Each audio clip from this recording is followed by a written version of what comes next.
आज है 21 मई 2025 दिन बुधवार। न्यूज 80 पर यूपी की सुर्खियों में आपका स्वागत है। चलिए देखते हैं यूपी की 15 खबरें फटाफट अंदाज में। उत्तर प्रदेश में 11,350 ग्राम पंचायतों में डिजिटल लाइब्रेरी की सुविधा दी जाएगी।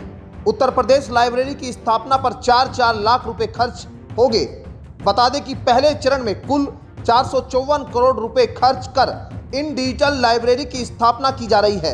ग्रामीण क्षेत्रों में छात्रों को पंचायत भवन में अपने बाल साहित्यिक व प्रेरणादायक पुस्तकों के साथ साथ अपने कोर्स व प्रतियोगी परीक्षाओं की तैयारी के लिए ई बुक्स पढ़ने की सुविधा मिलेगी। पंचायती राज विभाग नेशनल बुक्स ट्रस्ट की मदद से ई बुक्स खरीदेगी। दरअसल इससे ग्रामीण छात्रों को लाभ मिलेगा, आसानी से पढ़ाई कर सकेंगे। ऐसे पंचायत भवन जहां पर 2-2 कमरे और एक हॉल है, वहां पहले चरण में डिजिटल लाइब्रेरी की स्थापना की जा रही है। उत्तर प्रदेश की योगी सरकार किसानों को आत्मनिर्भर बनाने की नीति अब जमीन पर असर दिखाने लगी है। मुख्यमंत्री योगी आदित्यनाथ की अगुवाई में उत्तर प्रदेश अब दाल और तेल के लिए दूसरे राज्यों पर निर्भर नहीं रहना चाहता। सरकार ने बीते 8 वर्षों में दलहन और तिलहन की खेती को बढ़ावा देने के लिए जो योजनाएं चलाई है, उसके नतीजे अब सामने आने लगे हैं। यूपी की योगी सरकार ने दलहन और तिलहन उत्पादन के लिए रणनीति तैयार की। बता दें, इसके तहत 2027 तक करीब 236 करोड़ रुपए खर्च किए जाएंगे। किसानों को मूंग, उड़द, अरहर, चना, मसूर और मटर जैसे फसलों के बीजों के मिनी किट मुफ्त में बांटे जा रहे हैं। दरअसल अब तक 46 लाख से ज़्यादा मिनी किट किसानों को दिए जा चुके हैं। उत्तर प्रदेश की योगी आदित्यनाथ सरकार अब राज्य में एक्सप्रेसवे सिर्फ तेज यातायात के रास्ते नहीं बल्कि औद्योगिक विकास के मजबूत केंद्र भी बना रही है।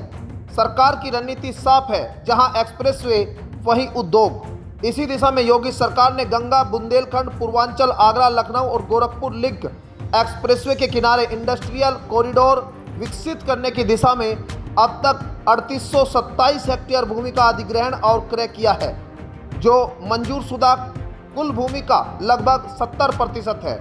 इस योजना पर अब तक 5500 करोड़ रुपए से अधिक खर्च किए जा चुके हैं, जिसमें स्टाम्प ड्यूटी और निबंधन शुल्क भी शामिल है। इस भूमि अधिग्रहण की प्रक्रिया में लगभग 20,000 किसानों और भूस्वामियों को उचित मुआवजा दिया गया है।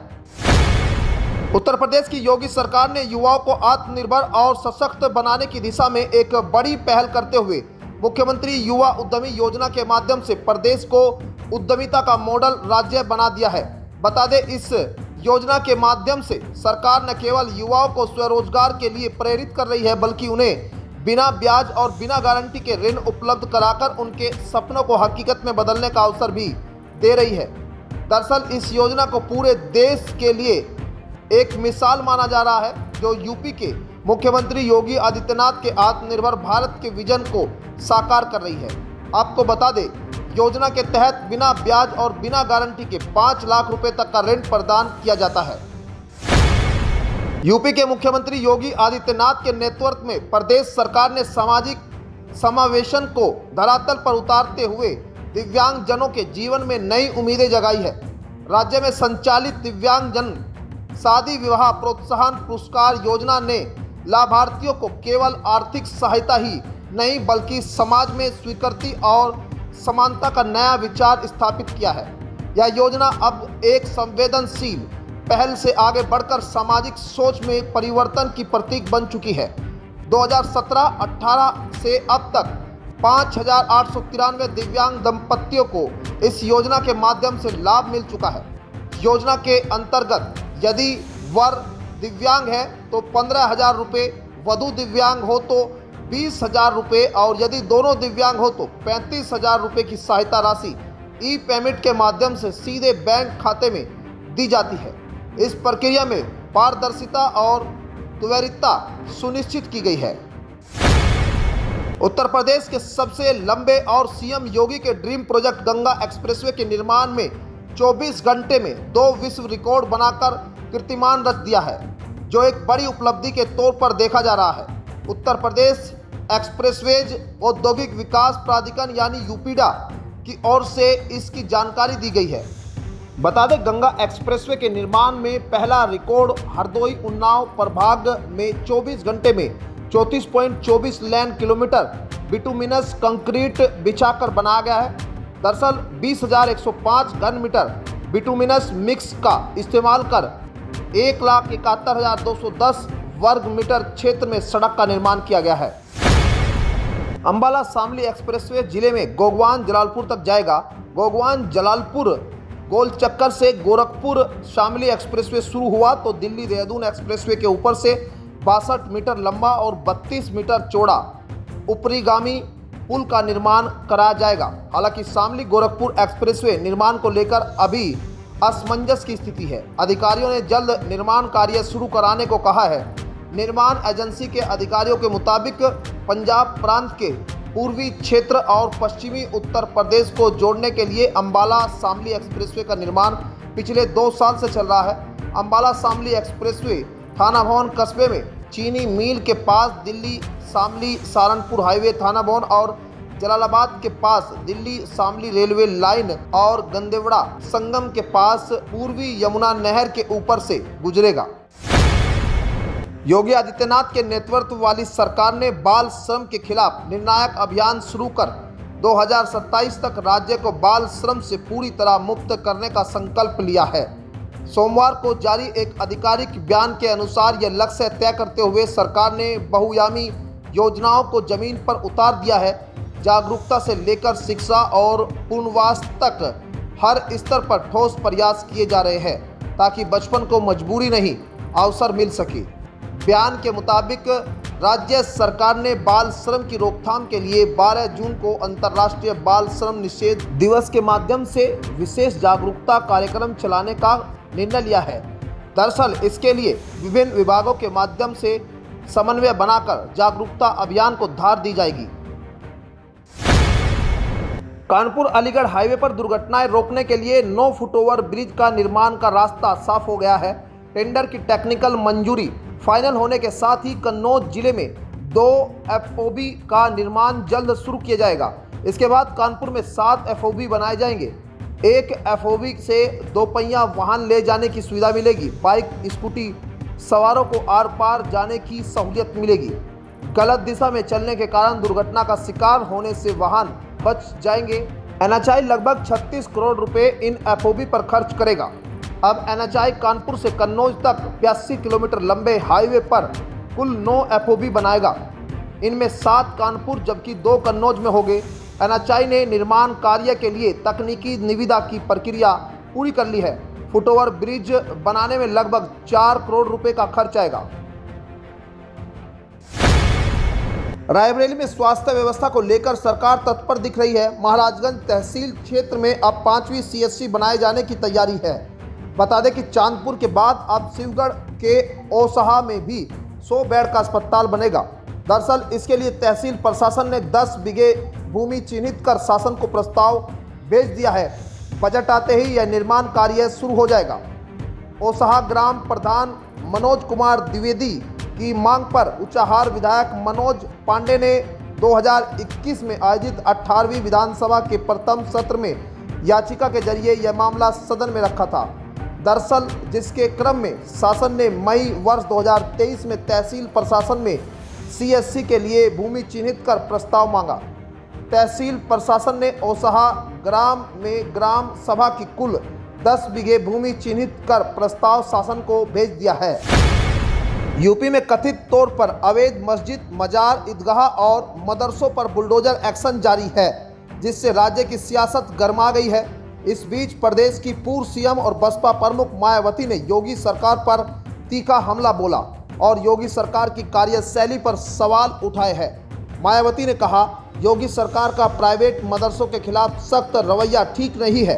उन्होंने कहा, सरकार को इन शिक्षण संस्थानों को बंद करने के बजाय उनकी मदद करनी चाहिए। मदरसों को अवैध बताकर बंद करना बुनियादी शिक्षा और गरीब बच्चों के भविष्य के लिए नुकसानदायक है। उन्होंने योगी सरकार पर हमला बोलते हुए कहा, निजी मदरसों के प्रति सरकार अपना रवैया बदले तो बेहतर होगा।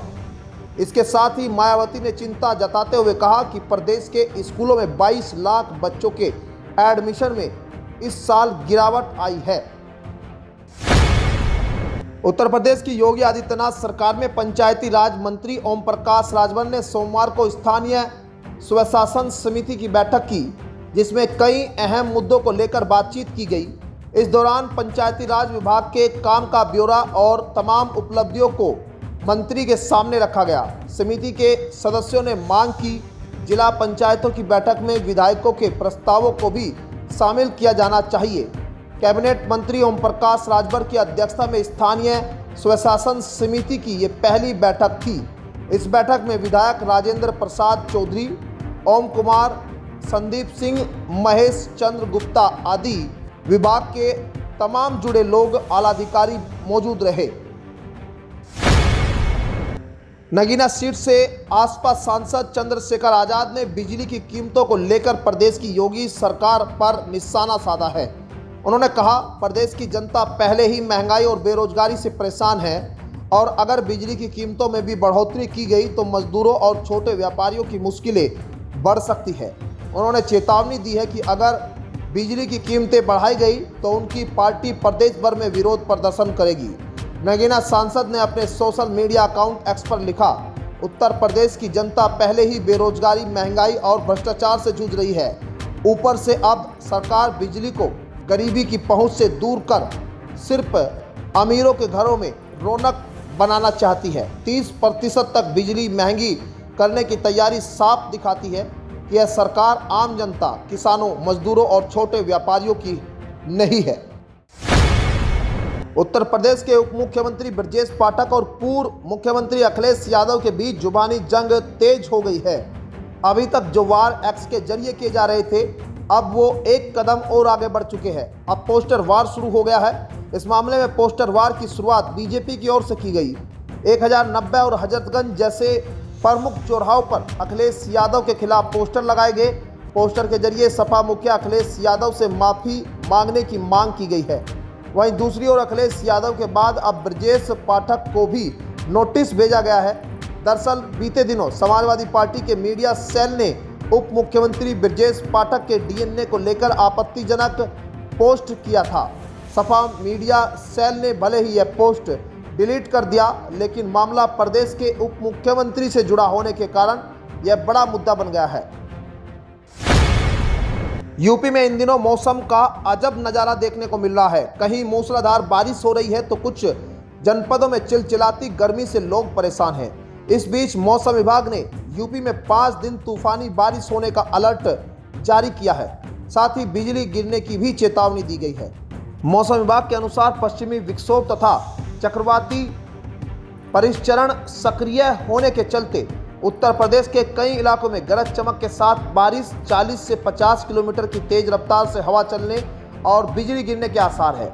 उत्तर पश्चिमी उत्तर प्रदेश और आसपास के क्षेत्रों में समुद्र तल से 1.5 किलोमीटर ऊपर ऊपरी हवा का चक्रवाती परिचरण बना हुआ है। इसके चलते 21 तथा 22 मई को कई इलाकों में जोरदार बारिश होने की संभावना है।